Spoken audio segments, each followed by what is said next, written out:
والا حضرت فاضل بریلوی رحمت اللہ علیہ فرماتے ہیں سونا جنگل رات اندھیری چھائی بدلی کالی ہے، سونے والوں جاگتے رہنا چوروں کی رکھوالی ہے۔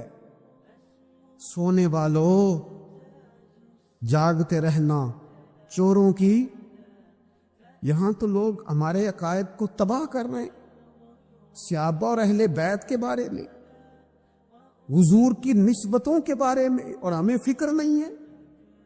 اتنی دور لے جایا جا رہا ہے، اتنا فکری انتشار نہیں کہا۔ حضرت ربیعہ بن کعب کی وہ حدیث تو سارے لوگ سناتے ہیں کہ وضو کرایا کرتے تھے تو نبی پاک نے فرمایا کچھ مانگ لے، انہوں نے جنت میں نبی پاک کا پڑوس ہی مانگ لیا، یہ بخاری میں موجود ہے۔ لیکن وہ والی حدیث بھی پڑھو کہ جب نبی پاک نے انہیں کہا کہ ربیعہ تو مجھے وضو کراتا رہتا ہے، شادی کیوں نہیں کرتا؟ حضور نے نہیں فرمایا کہ اس کا ذاتی معاملہ ہے، میں شادی کراؤں گا، میں اس کام میں کیوں آؤں گا، شادی کیوں نہیں کرتا؟ اس کی حضور کوئی کاروبار نہیں، کوئی معاملہ نہیں، کوئی رنگ روپ نہیں، اور آپ کی خدمت سے بھی رک جاؤں گا۔ کہتے ہیں حضور خاموش ہو گئے۔ اگلے دن پھر پوچھا نکاح کیوں نہیں کرتے؟ میں نے کہا حضور نہ کاروبار ہے، نہ گھر ہے، نہ مکان ہے، نہ رنگ روپ ہے، کون رشتہ دے گا؟ جب میں یہ کہہ کے باہر نکلا نا حضور خاموش ہو گئے، تو میرے دل میں خیال آیا ربیعہ تو بحث کیوں کرتا ہے؟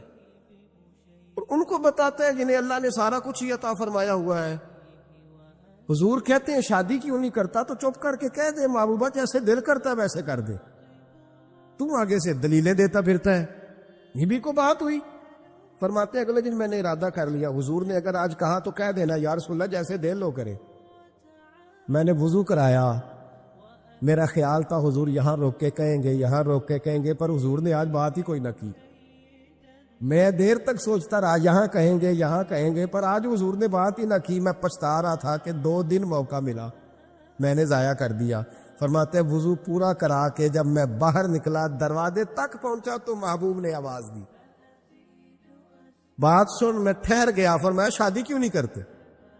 کہتے ہیں میرا تو دل پھولوں کی طرح کھل اٹھا۔ میں نے کہا یا رسول اللہ جیسے دل کرتا ہے کرا دے۔ نبی پاک علیہ الصلوۃ والسلام نے فرمایا فلاں قبیلے کے سردار کے پاس جا، اسے کہا اپنی بیٹی کا نکاح تیرے ساتھ کر۔ کہتے میں گیا، تھوڑی دیر کے لیے توقف کیا انہوں نے، لیکن پھر وہ راضی ہو گئے۔ میں واپس آیا، سنو یہ جی اس کا ذاتی معاملہ ہے، لیکن نبی پاک نے دیکھا کہ اس کو ضرورت ہے میری، اس کا نکاح نہیں ہو رہا، گھر نہیں آباد ہو رہا، تو حضور نے پورا کردار ادا کیا۔ میرے محبوب کریم علیہ الصلوۃ والسلام نے حضرت حارثہ بن نعمان کو بلایا، فرمایا تیرا ایک مکان خالی ہے؟ کہ یا رسول اللہ ہاں۔ فرمایا یہ میرے ربیعہ کو دے دے، اس میں رہا کرے گا، دلہن کو لائے گا۔ حضرت بریدہ اسلمی کو بلایا، فرمایا ایک کھجور کی گٹھلی کے برابر سونا چاہیے۔ یا رسول اللہ کس لیے؟ فرمایا میرے اس غلام نے اپنی بیوی کو حق مہر دینا ہے۔ حضرت سیدنا عثمان غنی کو بلایا، تیسرے صحابی، فرمایا ایک مینڈے کا بندوبست تو نے کر کے دینا ہے۔ حضور کس لیے؟ فرمایا میں نے اپنے غلام کا ولیمہ کرنا ہے، بکرے کا بندوبست کر۔ ساری تیاریاں کر کے دیں۔ حضرت ربیعہ کہتے ہیں جب میں دلہن بیاہ کے گھر لایا تو میرے دوست یار رشتہ دار مبارک دینے آئے، کہنے لگے تیری کیا بات ہے، شادی بھی اعلیٰ خاندان، ولیمہ بھی، اور کھجور کی گٹھلی کے برابر حق مہر بھی۔ تو حضرت ربیعہ رو پڑے، فرمانے لگے میں تو کالا کلوٹا حبشی غلام تھا، سلام بھی کوئی نہیں لیتا تھا، مجھے مبارک نہ دو، میرے مصطفیٰ پہ درود و سلام پڑھو۔ یہ سارا حضور کا کرم ہے۔ کہتے ہیں اس کا ذاتی معاملہ ہے، بھئی سارا دن تیرے ساتھ رہتا ہے، اٹھتا بیٹھتا ہے، تیری نوکری کرتا ہے، تو نے کبھی پلٹ کے دیکھا ہی نہیں، تو نے کبھی اشک شوئی نہیں کی، تو نے اتنا ٹائم ہی نہیں دیا کہ تیرے کندھے پہ سر رکھ کے رو سکے، تیری توجہ ہی نہیں۔ نبی رحمت علیہ السلام دائیں بائیں والوں، آگے پیچھے والوں کا خیال رکھتے، جہاں جس کو ضرورت ہوتی حضور اس کی ضرورت میں پہنچتے، اشک شوئی کرتے، نبی پاک پیار کرتے۔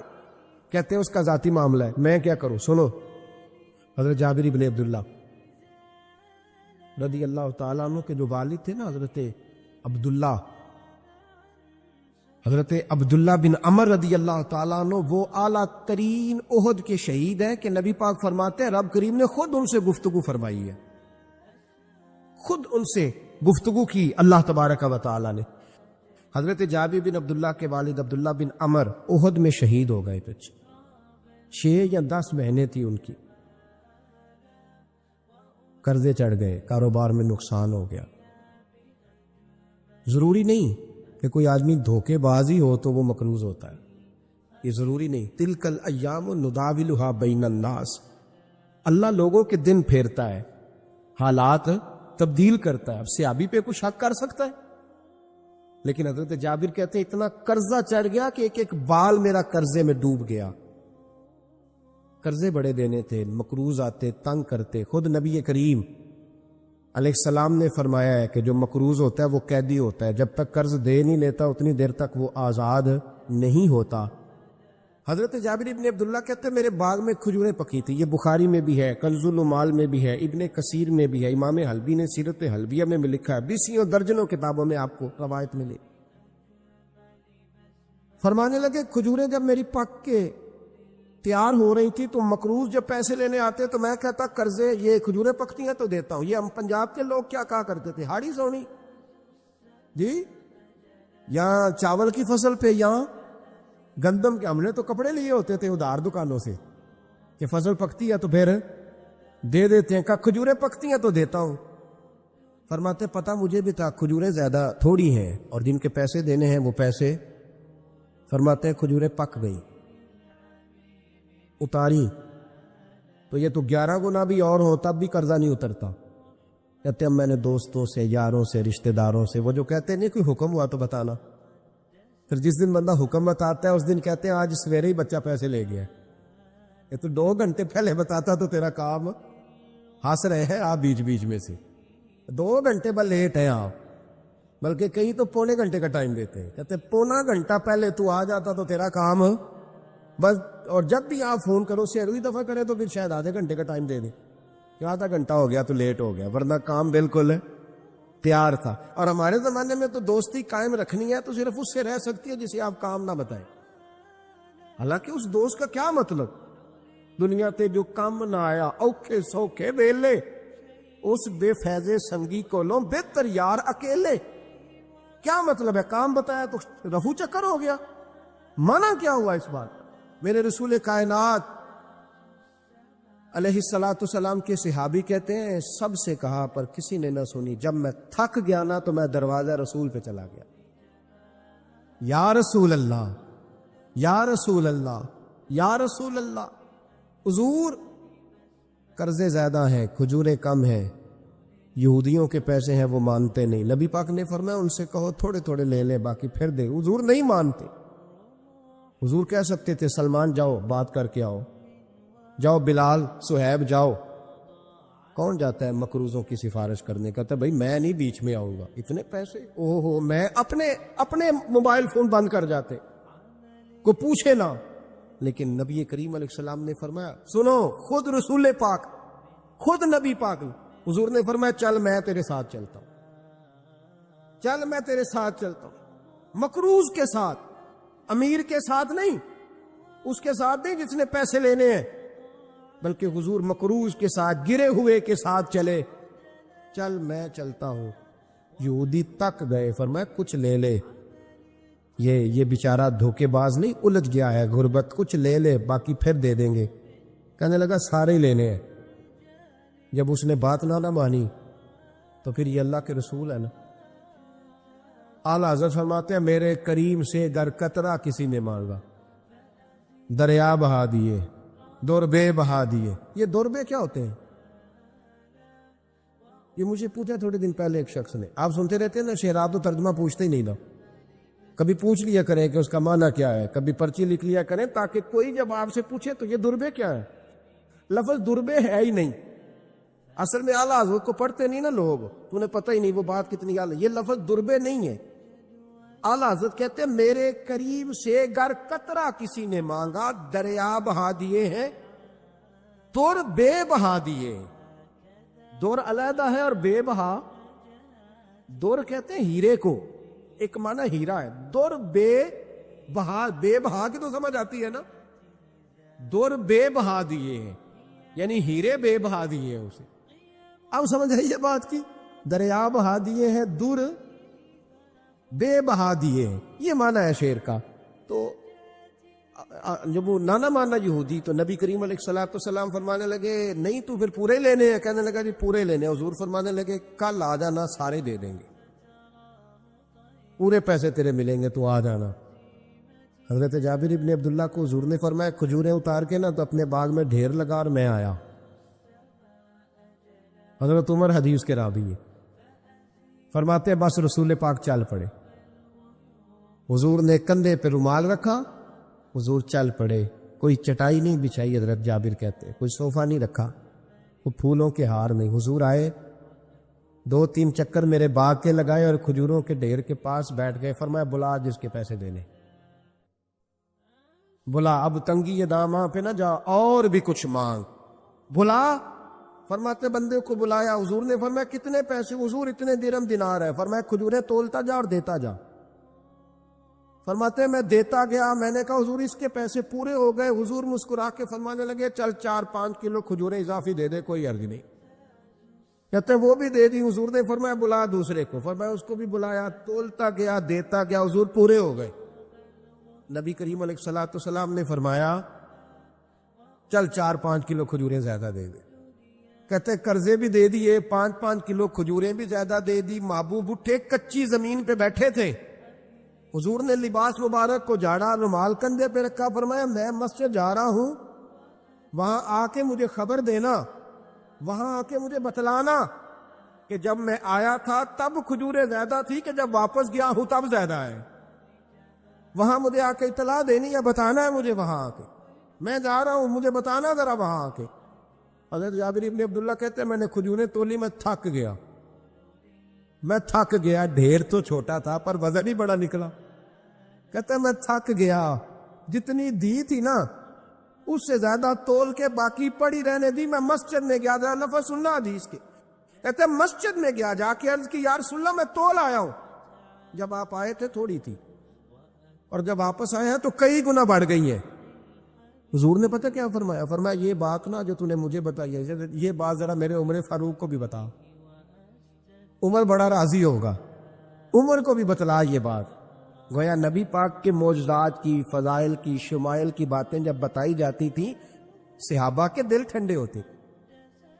عمر کو بھی بتا, عمر راضی ہوں گے. جناب جابر ابن عبداللہ رضی اللہ تعالیٰ عنہ فرماتے میں حضرت عمر کے پاس گیا. میں نے کہا عمر میری یہ رائے تھی کہ جتنی میری کھجوریں ہیں 11 گنا اور بھی اتنی ہو تو پھر بھی قرضہ نہیں اترتا, لیکن سارے قرضے بھی اترے. 5-5 کلو کھجوریں بھی زیادہ دے دی اور پہلے سے زیادہ کھجوریں پڑی ہیں.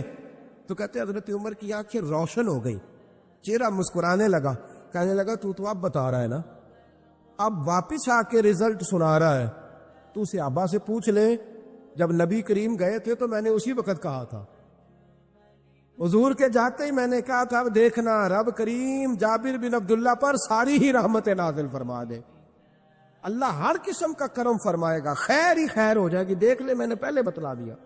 میرے نبی پاک سلام چھوٹی چھوٹی باتوں کا خیال رکھتے, چھوٹی چھوٹی چیزوں پر توجہ دیتے, خیال کرتے کس کو کس وقت کس چیز کی کہاں حاجت ہے, اس کی وہ حاجت پوری کی جاتی, اس کا دھیان رکھا جاتا. حضرت جابر خود فرماتے, یہ مسلم کے لفظ ہے, فرماتے ایک دفعہ میں حضور کے ساتھ جہاد پہ گیا تھا. میرا اونٹ کمزور تھا, میں پیچھے رہ گیا.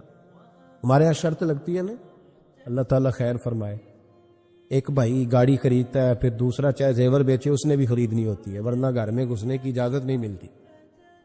بہت سارے خرچے. یہ جو جوائنٹ فیملی سسٹم ہے نا, اکٹھے جو ہاں بھائی رہتے ہیں 3 4 5 6, اس کے بہت سارے خرچے ضد کی وجہ سے بڑھ جاتے ہیں. اس نے کیا ہے تو لہذا میں نے بھی, ہوتا ہے نا جی ایسے. تو پھر اس ضد میں کو پیچھے پلٹ کے نہیں دیکھتا کہ چلو جو پیچھے رہ گیا اس کا بھی ہاتھ پکڑے ساتھ آ جائے, توڑتے رہتے. اس میں بیچارے کئی تھک جاتے ہیں, کئیوں کے پیر دوڑ دوڑ کے سوج جاتے ہیں, بڑے مسئلے بنتے ہیں, لیکن پیچھے پلٹنے کو کوئی تیار ہے؟ اس دوڑ نے ہمیں تھکا کے رکھ دیا. مسلم میں ہے, جناب جابر ابن عبداللہ کہتے ہیں حضور کے ساتھ میں جہاد پہ گیا, واپس آ رہا تھا. میرا اونٹ کمزور تھا, بوڑھا تھا, بیمار تھا. سب لوگ آگے گزر گئے, میں پیچھے رہ گیا. کچھ میں پریشان رہتا تھا غربت سے, تو میں مایوس بھی تھا, ذرا پیچھے رہ گیا, پریشان تھا. فرماتے ہیں نبی پاک نے نا 2-3 دفعہ پلٹ کے دیکھا. ادھر دیکھو، میں نے اپنی زندگی میں بڑے لوگ دیکھے ہیں، وہ امیروں میں چلے گئے، پیچھے پلٹ کے انہوں نے غریبوں کو کبھی نہیں دیکھا کہ وہ ایک دوست ہوتا تھا ہمارا جو ماڑا ہے، غریب ہے، پلٹ کے نہیں دیکھا۔ کہتے ہیں نبی کریم علیہ الصلاۃ والسلام نا آگے گئے، سب سے آگے۔ حضور نے 2 4 5 دفعہ نا پیچھے پلٹ کے دیکھا۔ جابر ابن عبداللہ کہتے ہیں جب میں نظر نہ آیا تو میرے محبوب کا انداز کریمانہ دیکھیں، حضور اعلانیہ فرمانے لگے، بھئی مجھے جابر نہیں نظر آ رہا۔ بے خبر ہو جو غلاموں سے، واقعہ کیا ہے؟ واقعہ کیا ہے؟ یہاں ہمارے استاد جب یہ حدیث پڑھا رہے تھے نا، یہ حدیث پڑھا رہے تھے تو اچانک رونے لگ گیا۔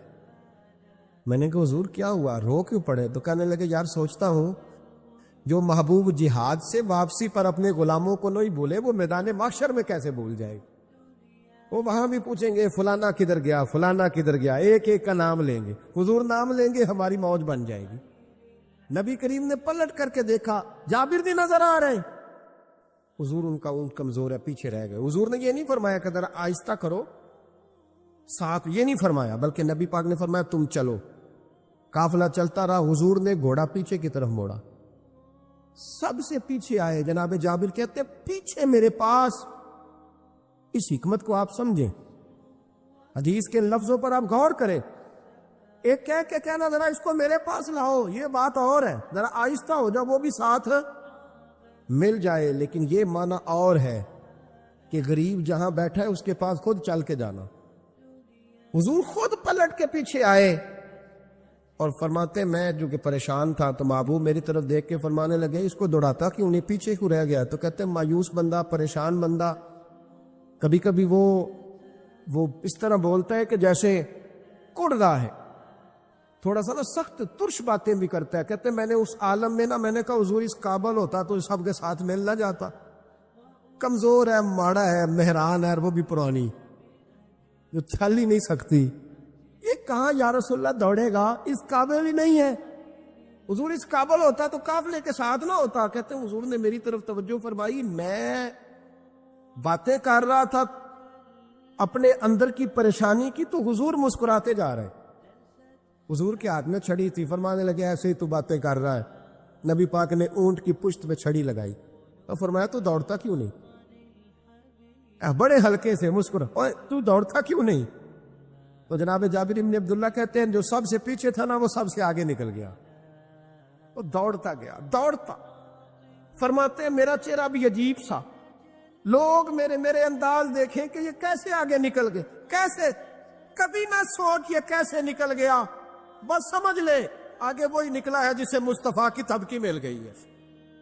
تو یہ نہ کہ سیاست کر گیا، چلاکی کر گیا، بس تھبکی مل گئی تو بات بن گئی۔ کہتے ہیں میں نکل گیا آگے، حضور کی تھپکی جو ملی تھی۔ حضرت جابر ابن عبداللہ کہتے ہیں حضور گھوڑا دوڑا کے میرے پاس آئے، خود حضور نے میرا اونٹ تیز کرایا نبی پاک کی برکت سے۔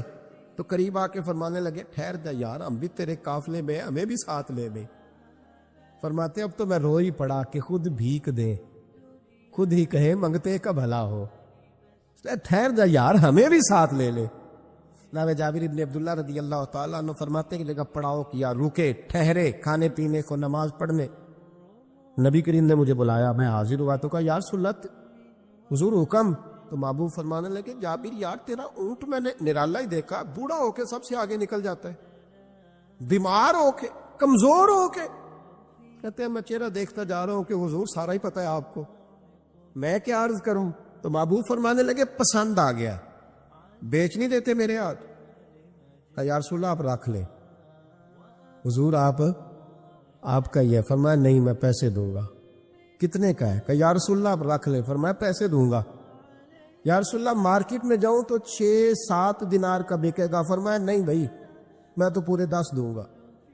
6-7 نہیں، میں تو پورے حساب سیدھا 6-7 کا کیا حساب ہوا، 10 پورے کا۔ حضور پھر بندہ نوازی ہے نا، کون بول سکتا ہے؟ حضور نے فرمایا بلال تیرے پاس 10 دینار تھے؟ حضور ہیں۔ فرمایا ان کو دے دو، اونٹ کے پیسے رکھ لو اور مال نہ مدینے جا کے دے دے۔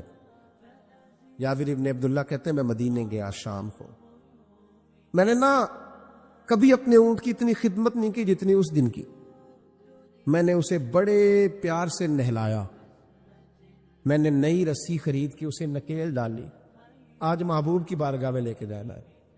کہتے ہیں تیاری کر کے نا، تیاری پوری تیاری کر کے، تن تندور ہڈاں دا بالن تے اسی ہاواں نال تپایا، کپ کپ مکیاں پیڑے کیتے، عشق پلے تھل لایا، تن دا سالن تے من دی ہانڈی، اتو نون صبر دا پایا، غلام فریدا وے میں ساری تیری، تینوں اجے یقین نہیں آیا۔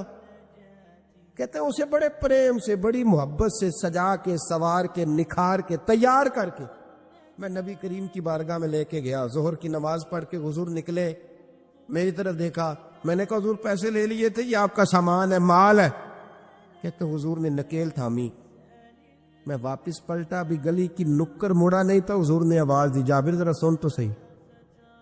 کہتے میں واپس آیا ہوں تو حضور مجھ سے باتیں کرنے لگے، فرمانے لگے یہ میرا اونٹ ہے، اسے کمزور اور بوڑھا نہ سمجھنا، کبھی جانوروں میں دوڑا کے دیکھنا، سب سے آگے نکل جاتا۔ اور کریم محبوب فرمانے لگے 6-7 دینار کا نہ سمجھنا، میں نے پورے 10 دینار کا خریدا۔ اور پھر حضور پھر مسکرائے، فرمایا جابر تمہیں پتہ ہے تحفہ لینے دینے سے محبت بڑھتی ہے؟ حضور ہاں۔ فرمایا رکھ لو، میں تمہیں تحفے میں دینا چاہتا ہوں، رکھ لو، میں تحفے میں دینا چاہتا ہوں۔ جناب جابر ابن عبداللہ کہتے ہیں میں واپس لوٹ رہا تھا، رو رہا اور کہہ رہا تھا جیسا نبی اللہ نے مجھے دیا، جیسا رسول اللہ نے، سب سے اولا ہو اعلیٰ ہمارا علم۔ آنکھیں بند کر کے جھوٹ کی زندگی جی کے، اپنے ساتھ بددیانتی کر کے، دھوکہ دے کے، اپنے آپ کو دائیں بائیں، اپنے آپ کو کہیں مصروف رکھ کے کچھ وقت ضائع تو کر لیتے ہو، پر تمہیں پتہ تو ہے نا کہ عبادت اللہ کی کرنی، تمہیں اس کی خبر ہے۔ اور میرے رسول پاک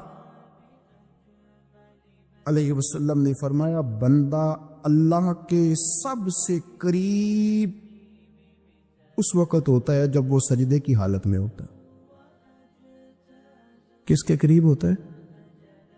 اللہ کے سب سے قریب ہوتا ہے، وہ بڑا نیڑے ہے رب کے، بڑا قریب ہے، اس لیے کہ وہ حالت سجدہ میں، وہ جب سجدے کرتا ہے نا، اس کی بارگاہ میں جب جھک جاتا ہے، آپ ذرا سجدے کی کیفیت دیکھیں نا، زبان بھی یہاں ہے، آنکھ بھی یہاں ہے، کان بھی، عقل بھی ساری، اس نے سارا کچھ رکھ دیا سجدے۔ آپ وہ کبھی پیچھے جائیں تو دیہاتوں میں کہا جاتا تھا ناک سے نکیرے نکالو، بہت بڑی سزا ہوتی تھی نا، ناک سے نکیرے نکالو، بڑی سزا ہوتی تھی۔ تو اس نے کہا مالک مجھے کسی نے کہا نہیں، پر دیکھنا میں نے رکھ دی ساری عقل سجدے میں، اور رکھ کے کہا کیا؟ سبحان ربی یا اللہ، اللہ میں پست ہوں تو اعلیٰ، اللہ تو میرا رب ہے اور تو سب سے اعلیٰ اتنا۔ اور فرمایا جب یہ اس کیفیت میں ہوتا ہے تو پھر یہ اپنے رب کے قریب ہوتا ہے۔ میرے نبی کریم علیہ الصلوۃ والسلام نے مصلی سے دل لگانے کا درس دیا، حضور نے توجہ دلائی، صحابہ اس ذوق کے حامل لوگ تھے، وہ کوشش کرتے تھے۔ جناب صدیق اکبر رضی اللہ تعالیٰ عنہ کا عبادت کا مزاج ہمیشہ قائم رہا۔ حضرت عمر فاروق ساری رات اللہ کے حضور کھڑے رہے۔ حضرت عثمان غنی رضی اللہ تعالیٰ عنہ عشاء کی نماز پڑھ کے 2 رکعتوں کی نیت باندھتے تھے، 15 سپارے پہلی رکعت میں پڑھ دیتے اور 15 سپارے قرآن مجید کے دوسری رکعت میں پڑھ دیتے۔ آپ نے نا حضرت عمر فاروق کے وصال کے بعد ان کی ایک بیوہ سے نکاح کیا، حضرت عثمان غنی نے نکاح کیا۔ وہ خاتون آپ کے نکاح میں آئیں تو عرض کرنے لگی امیر المومنین میرے لیے اعزاز تو بہت ہے کہ میں امیر المومنین کی بیوہ تھی تو امیر المومنین کی منکوحہ ہو گئی ہوں، لیکن حضور نہ تو میں جوان ہوں کہ میرے اندر رغبت ہوتی اور نہ میں اب اس قابل ہوں کہ کوئی خدمت کر سکوں، میرے ساتھ نکاح کی وجہ کیا بنی؟ عثمان غنی رو پڑے، فرمانے لگے میں نے عمر فاروق کو مسجد میں اپنے رب سے ڈرتے ہوئے دیکھا، میں نے اسے روتے ہوئے دیکھا، عدل کرتے دیکھا، انصاف کرتے دیکھا، امت کی خیر خواہی کرتے دیکھا۔ تمہارے ساتھ نکاح اس لیے کیا ہے کہ تم مجھے یہ بتاؤ کہ عمر فاروق گھر کے اندر اپنے رب کو کیسے راضی کرتے، گھر کے اندر کیسے راضی کرتے تھے، وہ طریقے بتلاؤ، تم بتاتی جانا اور میں بھی اسی طرح گھر میں عبادت کروں۔ جس گھر میں اللہ کا ذکر ہوتا ہے وہ گھر زندوں کا ہے، اور جس گھر میں رب کریم کا ذکر نہیں ہوتا وہ گھر زندوں کا نہیں ہے۔ گھر نا ہم نا کتابوں میں پڑھتے ہیں کہ بزرگ کہتے ہیں، حضرت فضیل بن عیاض کہتے ہیں کہ میں ایک گلی سے گزر رہا تھا تو گھر کے اندر کسی قاری صاحب نے قرآن کی آیت پڑھ دی، ولی من خاف مقام ربہ جنتا، میں تو میرے کانوں سے ٹکرائی تو اللہ نے میری کایا ہی پلٹ دی، میں توبہ کر گیا۔ اب گھر کے اندر سے آواز آئے تو صحیح نہ تلاوت کی، پر اندر سے آواز آتی نہیں، یا ڈیک بجنے کی آواز آتی ہے، یا ٹی وی چلنے کی آواز آتی ہے، یا دھوم مچانے کی آواز آتی۔ عبادت کا وہ جو خاص شوق تھا، وہ جو حسن تھا، وہ جو توانائی تھی، وہ جو بات۔ ایک جگہ پہ ہم بیٹھے تھے تو وہاں ایک صاحب آئے اور انہوں نے آتے ہی کہا کہ مہربانی کریں ذرا مجھے مصلی دے دیں، میرے نہ کچھ نفل رہ گئے۔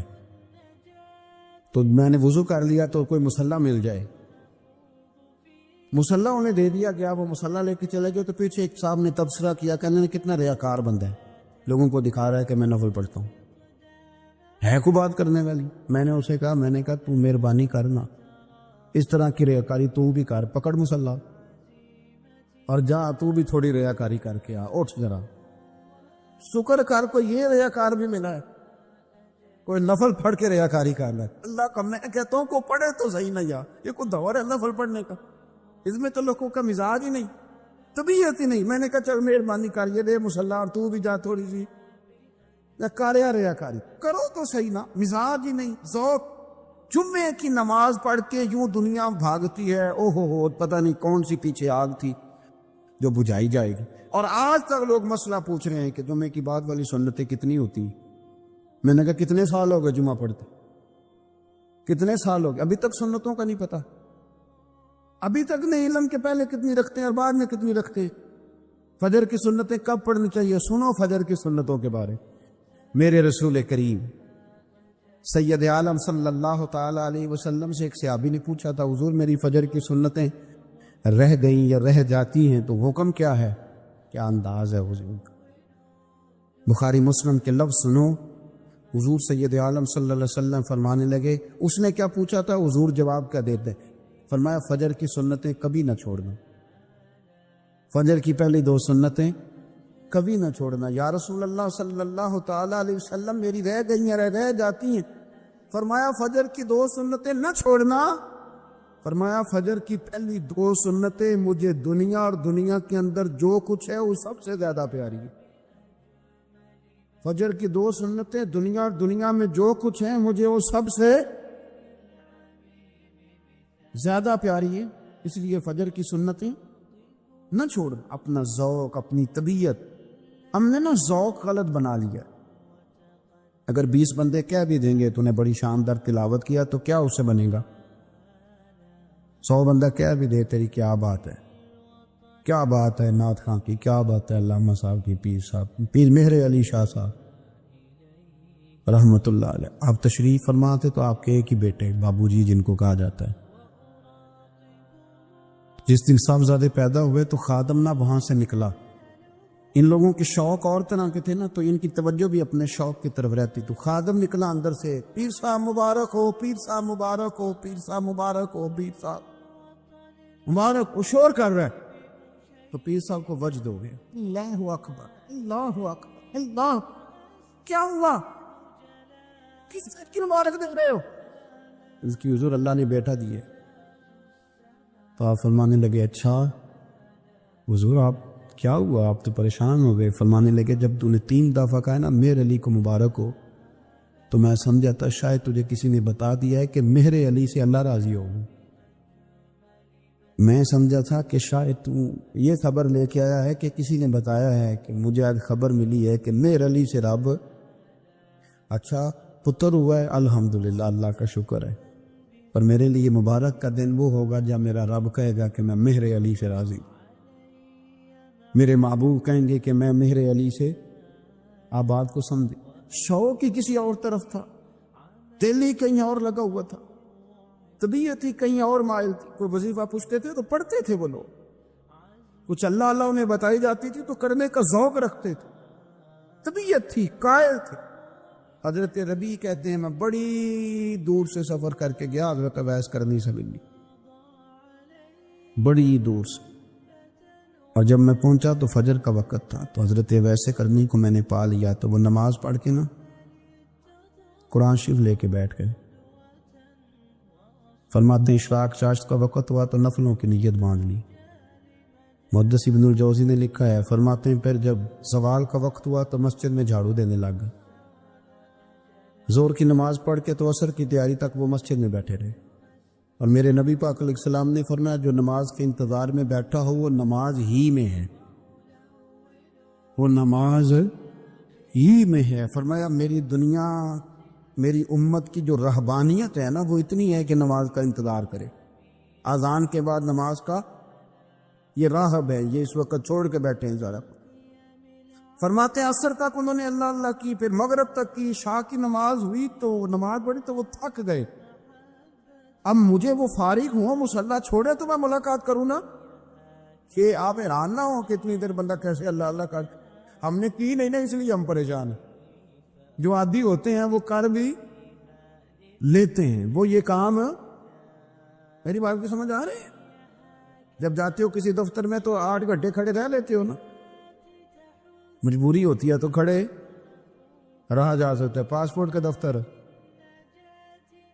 بولیے امیگریشن کی لائنوں میں، اور میں نے تو ایمبیسیوں میں بندے 12 گھنٹے پہلے جا کے کھڑے دیکھے، رہ لیتے ہیں کھڑے۔ تو اگر ان کاموں کے لیے رہا جاتا ہے تو اللہ رسول کے لیے بھی کھڑے رہا جا سکتا ہے۔ تو فرمانے لگے کہ جب عشاء کی نماز کے بعد آخر انسان سے تھک گئے، نیند کا غلبہ ہوا تو تھوڑی ایسے آنکھ بند ہوئی تو کھلی تو رونے لگے۔ حضرت ویسے کر دیا، رو کے گانے لگے مالک مجھے غافل تو نہ کر، ابھی میں نے کیا بھی کچھ نہیں، دن ختم ہو گیا، کوئی نفل نہیں، کوئی اللہ اللہ نہیں، اللہ مجھے غافل نہ کر، میری مدد فرما۔ فرماتے ہیں جب وہ روئے تو میرے ساتھ جو شخص تھا میں نے کہا اٹھو چلیں، کہنے لگا حضور ملنا نہیں، فرمایا جو میں لینے آیا تھا وہ مجھے مل گیا ہے، جو میں ان سے سیکھنے آیا تھا وہ مجھے نصیب ہو گیا، اب اور میں نے کیا لینا، ختم ہو گئی بات، اٹھو چلیں۔ اللہ کے بندوں نے حضرت ربیع بن کعب اسلمی رضی اللہ تعالیٰ عنہ فرماتے ہیں، کہتے ہیں جب بنو قریظہ اور بنو نذیر یہودیوں کے ساتھ حضور علیہ السلام نے جنگ کا اعلان فرمایا تو وہ دشمن ہو گئے، ہمیں خطرہ تھا کہ وہ رات کو کہیں محبوب کو تکلیف نہ دیں، تو کچھ لوگ نا تلواریں لے کے نبی پاک کے دروازے پہ پہرے داری کرتے تھے۔ گن مین رکھنا حرام نہیں، اگر کسی کو واقعی خطرہ ہو تو اس کے لیے سنت بھی ہے۔ حضرت علی المرتضیٰ تلوار لے کے حضور کے گھر کا پہرا دیتے تھے۔ حضرت ربیع بن کعب اسلمی رضی اللہ تعالیٰ عنہ فرماتے ہیں کہ رات میری ڈیوٹی تھی کہ میں حضور کے گھر کا پہرا دوں گا، تو فرماتے ہیں میں باہر سن رہا تھا، ساری رات ہی میرے نبی پاک نے اللہ کی تسبیح پڑھی، ساری رات، کبھی تسبیح، کبھی تحلیل، کبھی تحمید، کبھی تکبیر، ساری رات۔ فرماتے ہیں ساری رات حضور پڑھتے رہے اور ساری رات ہی میں سنتا رہا، مجھے اونگ آ گئی، میری آنکھ لگ گئی، حضور ابھی پڑھ رہے تھے، میں تھک کے سو گیا۔ اور فرماتے ہیں جب میری آنکھ دوبارہ سے کھلی تو میرے کانوں میں پھر کوئی چیز گونجی، تو میں نے کان لگایا تو میرے حبیب ابھی بھی اللہ کو یاد کر رہے۔ ساری رات حضور رب کی عبادت کرتے، اسی لیے تو کہا یا ایھا المزمل قم اللیل الا قلیلا، حبیب ساری رات تو نہ جاگا کر، تھوڑا آرام بھی کر لیے گا۔ میرے بھائی اپنا مصلی، اپنی عبادات، اپنے وظائف، اللہ اللہ جو آپ نے کسی سے سیکھی ہے اس کو کبھی کمزور نہ ہونے دیں۔ شجرہ شریف جو کسی بزرگ سے آپ لے لیتے ہیں تو کیا رسم ہے کوئی؟ اس پہ کچھ لکھا ہوتا ہے، وہ پڑھنے کے لیے دیا جاتا ہے، اس پہ لکھا ہوتا ہے کہ یہ اللہ اللہ آپ نے کرنی ہے۔ انسان پر اگر کوئی شخص نیکی کر دیتا ہے، احسان کر دیتا ہے، تو انسان اس کے سامنے پھر گردن نہیں اٹھا سکتا، یار یہ میرے مشکل وقت کا دوست ہے، اس نے میرے ساتھ نیکی کی، کبھی بھی گردن نہیں اٹھائے گا، جھکا کے رکھے گا۔ تو اگر عام کوئی نیکی کر دے تو اس کے سامنے انسان کبھی گردن نہیں اٹھاتا، تو جو رب ساری نعمتیں عطا فرمائے، جو کہے کہ تیری تخلیق میں نے کی، تجھ سے پہلوں کو بھی پیدا میں نے کیا، تیرے لیے زمین کا بچھونا بھی میں نے بچھایا، آسمان کی چھت بھی میں نے لگائی، تیرے لیے زمین سے ساری اناج کو، پھل کو، کھیتیوں کو نکالا بھی تیرے لیے۔ اب تو اس طرح کر کہ تو میری عبادت کر، تو میری بارگاہ میں جھک جا۔ بہت سارے نشے لوگوں کو لگے ہوئے ہوتے ہیں، ہر آدمی کوئی نہ کوئی نشہ کرتا ہے، کوئی دولت کا کرتا ہے، کوئی شہرت کا کرتا ہے، کوئی اپنی تعریف کا نشہ کرتا ہے، دو چار لوگوں سے تعریف سن کے مطمئن ہو جاتا ہے۔ ناراض تو نہیں ہو گیا اس جملے سے؟ آپ کرتے ہیں لوگ دولت کا نشہ، یہ جب نقصان ہوتا ہے تو بندے بیمار نہیں ہو جاتے؟ پیسے ڈوب جاتے ہیں تو لوگ بیمار نہیں ہو جاتے؟ تو اس کا مطلب یہ ہوتا ہے کہ نشہ ٹوٹ گیا ہے۔ اب بہک ہوئے ہیں نا تھوڑے سے تو کانپتے ہیں، تڑپتے ہیں، پریشان۔ نشہ ہی اسی طرح ہی کرتا ہے نا، نہیں ملتا تو پریشان ہوتا ہے۔ یہ سارے نشے ہیں، مختلف قسم کا نشہ۔ اب مانتے نہیں اس بات کو، تسلیم نہیں کرتے، کیونکہ تسلیم کرنا بڑا مشکل کام ہے۔ اس کے لیے تو بڑی ساری چیزیں جو ہے وہ دبوچ کے اور بڑی سارے رستے پھلانگ کے آنا پڑتا ہے، تو بڑا مشکل ہے ماننا، ورنہ کرتے ہیں ہم، ہمارا مزاج ہے۔ یہ گھومنے پھرنے کا، دنیا دیکھنے کا بھی ایک نشہ ہے، یہ بہت ساری باتیں کرنے کا بھی ایک نشہ ہے، گپ شپ کا بھی ایک نشہ ہے۔ دو چار لوگوں کی جب تک پگڑیاں نہ کھول لیں، بعض لوگوں کو نیند نہیں آتی۔ یہ غیبت کا، چغلی کا، بددیانتی کا، یہ بھی ایک کونے میں، حرم شریف کے کونے میں بیٹھ کے رسول پاک رو رہے ہیں۔ جناب صدیق اکبر نے کہا حضور کیا ہوا؟ فرمایا ابو بکر سوچ رہا ہوں خدا اگر مجھے پیسے دے تو میں بلال کو خرید لوں، اگر رب پیسے دے تو خرید لوں، سوچ رہا ہوں۔ جناب ابو بکر صدیق گھر گئے، گھر جا کے حضرت عباس کو بھیجا، کہا امیہ میرا مخالف ہے، مجھ سے وہ بات نہیں کرے گا، آپ جائیے، آپ جا کے کہیے بلال کو بیچ ڈالے۔ حضرت عباس نے جا کے کہا بلال کو بیچ دو۔ کہنے لگا میری قیمت بہت زیادہ ہے، 50 دینار کا میں نے خریدا ہے اور میں منافع لے کے بیچوں گا۔ حضرت عباس نے آ کے جناب صدیق اکبر کو بتایا تو ابوبکر صدیق فرمانے لگے چل مجھے ساتھ ہی لے جا، دیکھ لیتے۔ پہنچے، جب ابوبکر صدیق کو آتے دیکھا نا تو چڑھ گیا، کہنے لگا ابوبکر اگر تو بلال کو خریدنا چاہے تو وہ جو تیرے پاس رومی غلام ہے وہ مجھے دینا پڑے گا، 2 لونڈیاں اس کے ساتھ دینی پڑیں گی، اور یہ 50 دینار کا ہے، میں تجھ سے 2000 دینار لوں گا، 50 دینار کا ہے 2000 دینار لوں گا۔ حضرت صدیق اکبر رضی اللہ تعالیٰ عنہ نے فرمایا مجھے منظور ہے، مجھے منظور ہے، منظور ہے مجھے۔ تو ابوبکر صدیق نے وہ تینوں غیر مسلم غلام لیے، 2000 دینار لیے۔ حضرت عباس نے بھی کلمہ نہیں پڑھا تھا، کہنے لگے ابوبکر تو کامیاب تاجر ہے، کیا کرنے لگے ہو؟ تو حضرت ابوبکر صدیق کہنے لگے آپ نے بھی کلمہ نہیں پڑھا، آپ کو اس سودے کا پتہ نہیں، آپ ابھی اس لذت آشنائی سے واقف نہیں، آپ نے بھی یہ ذائقہ چکھا نہیں، آپ ابھی اس راہ سے گزرے نہیں، آپ کو پتہ نہیں یہ بھی ایک ذائقہ ہے، یہ بھی ایک سودا ہے، یہ بھی ایک لذت ہے، یہ بھی ایک گہرائی ہے، یہ بھی ایک مزہ ہے، اس کا بھی آپ کو علم نہیں، آپ نے کلمہ نہیں نہ پڑھا۔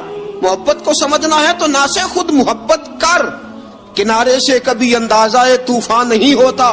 فرمایا ابھی تو راہ گزر میں ہے، کہتے مقام سے گزر، ابھی ذرا آگے چلیں گے نا، جب آپ کلمہ پڑھیں گے تو آپ کو پتہ چلے گا۔ حضرت سیدنا بلال حبشی کو لینے کے لیے صدیق اکبر پہنچے، 2000 دینار، 3 غلام پڑھے لکھے سیانے سمجھدار، جب دیے نا تو امیہ کھل کھلا کے ہنسا، کہنے لگا ابو بکر بڑے گھاٹے کا سودا کیا تو نے، ابو بکر تو نے بڑے گھاٹے کا سودا کیا ہے، یہ پڑھا لکھا مجھے دے کے جا رہا ہے اور یہ ان پڑھ تو لے کے جا رہا ہے، یہ خوبصورت رومی غلام دے کے جا رہا ہے اور یہ حبشی کالے رنگ کا تو لے کے جا رہا ہے، اور 50 دینار کا غلام 2000 دینار میں تو لے کے جا رہا ہے، اتنے گھاٹے کا سودا، اتنی بڑی نادانی۔ حضرت جناب سیدنا صدیق اکبر رضی اللہ تعالیٰ کہنے لگے امیہ تو کافر ہے، لیکن تو نے ابھی بھی پیسے تھوڑے مانگے ہیں، تو نے بلال کا رنگ دیکھا ہے، میں نے مصطفیٰ کے عشق کا رنگ دیکھا ہے۔ فرمایا تو ابھی اس کے رنگ میں الجھا ہوا ہے اور میں جو اس کے باطن کا حسن ہے وہاں تک پہنچ گیا ہوں، حضرت سیدنا بلال حبشی رضی اللہ تعالیٰ عنہ ساتھ کھڑے، جناب ابوبکر صدیق رضی اللہ تعالیٰ عنہ نے ارشاد فرمایا اگر میں یمن کا حکمران ہوتا، یمن کا بادشاہ ہوتا، اور تو مجھے کہتا کہ بلال میں تب دوں گا جب تو مجھے یمن کی حکمرانی دے گا، فرمایا میں تجھے یمن کی حکمرانی بھی دے دیتا لیکن بلال کو ضرور خرید کے لے جاتا۔ حضرت بلال حبشی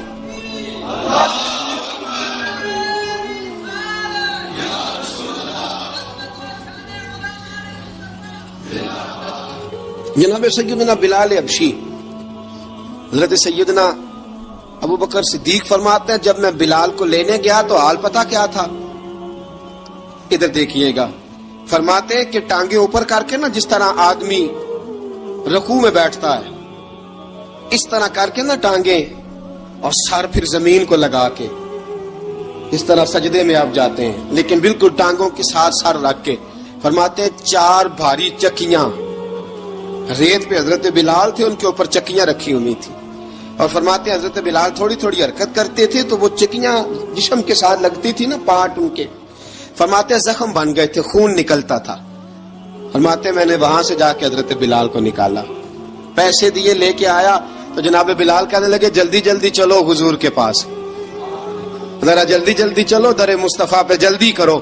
تو جناب سیدنا بلال حبشی رضی اللہ تعالیٰ عنہ کے جواب میں حضرت ابوبکر صدیق کہنے لگے بلال جلدی نہ کر، جب میں آیا تھا تو حضور تیرے لیے آنسو بہا رہے تھے، اگر تجھے اس حالت میں زخمی دیکھیں گے تو میرے مصطفیٰ کو اور زیادہ رونا پڑے گا، تو میرے ساتھ گھر چل، میں تجھے کپڑے پہناتا ہوں، میں تیرے زخموں پہ پٹی کرتا ہوں۔ حضرت ابوبکر صدیق مزاج شناسائے نبوت تھے نا، فرمایا چل میرے ساتھ، میں ذرا تیری مرم پٹی کر لوں، میں ذرا تیرا منہ دھو ڈال لوں، میں ذرا تجھے کنگھی کر لوں، تو میرے ساتھ چل۔ جناب بلال فرماتے ہیں جب سے پیدا ہوا تب سے غلام تھا، کبھی کسی نے میرے کپڑوں کی فکر نہیں کی تھی، مجھے تو امیہ 4 دن روٹی نہیں دیتا تھا۔ فرماتے ہیں جب میں گیا ابو بکر کے ساتھ، ابو بکر صدیق نے ایک چٹائی بچھائی، صدیق اکبر چٹائی کے اوپر میرے ساتھ بیٹھ گئے۔ فرماتے ابو بکر نے تیل منگایا، وہ تیل میرے زخموں پہ، ابو بکر صدیق نے وہ تیل میرے سر پہ، میری داڑھی پہ، فرماتے ہیں پھر کنگھا کیا، پھر ابو بکر صدیق نے ایک جوڑا منگایا، وہ کپڑے مجھے پہنائے، ابو بکر صدیق نے پگڑی منگوائی، وہ پگڑی کھول کے میرے سر پہ بندوائی۔ فرماتے ہیں ابو بکر نے مجھے تیار کیا، فرمایا تو آج جا رہا ہے در رسالت مآب پہ، در رسالت مآب پہ، آج تو پہنچ رہا ہے حضور کے دروازے پہ، بن کے جوگن مدینے نو جاواں گی میں، جو بیتی نبی نو سناواں گی میں۔ حضرت جناب سیدنا، اور وہ کسی شاعر نے تو بڑی شاندار بات کی، اس نے کہا بڑی امید ہے سرکار قدموں میں بلائیں گے، کرم کی جب نظر ہوگی مدینے ہم بھی جائیں گے، اگر جانا مدینے میں ہوا ہم غم کے ماروں کا، مکینے گنبد خضرا کو حال دل سنائیں گے۔ حضرت بلال حبشی رضی ان کے دل میں بڑی امنگ تھی آج جاؤں گا در رسالت مآب پہ۔ ملا رومی لکھتے ہیں کہ جناب سیدنا صدیق اکبر نے سجایا سوارا، جناب بلال کے آنسو رکتے ہی نہیں، کہا باپ ہوتا ہے جو خدمتیں کرتا ہے، میں نے آنکھ کھولی تو باپ کا سایہ تو میں نے دیکھا ہی نہیں، اور فرمایا ماں تھی تو ماں جب بھی میں کام کر کے آتا تھا تو مجھے دیکھ کے میری اماں بس رو دیا کرتی تھی، 2-3 بہنیں تھیں، اور حضرت بلال فرمانے لگے ان بہنوں کو میں دیکھتا تھا تو وہ میرا حال دیکھ کے روتی تھی، اور جب وہ مجھے دیکھتی تھی تو میں رو دیا کرتا تھا۔ فرمایا ابو بکر میں نے تو یہ رنگ ڈھنگ دیکھے نہیں جو آج تو مجھے دکھا رہا ہے۔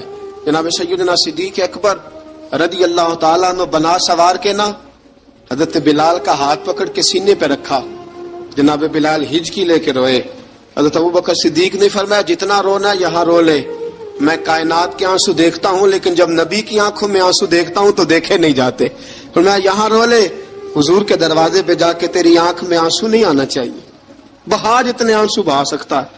حضرت بلال حبشی بھی روئے، جناب صدیق اکبر بھی روئے۔ جب پہنچے نا دروازہ رسول پہ، حضرت سیدنا ابو بکر صدیق لے کے پہنچے تو بند کر دیا تھا نا حضرت بلال کو، بلال تو نے رونا نہیں، عشق ہوئے تے درد ہوئے تے ہائے نکلے، پھر کوئی نہیں رہندا جار کے۔ حضرت سیدنا بلال حبشی کو لے کے پہنچے در مصطفیٰ پہ، رسول اکرم صلی اللہ تعالی علیہ وسلم نے ایک نظر حضرت بلال پہ ڈالی،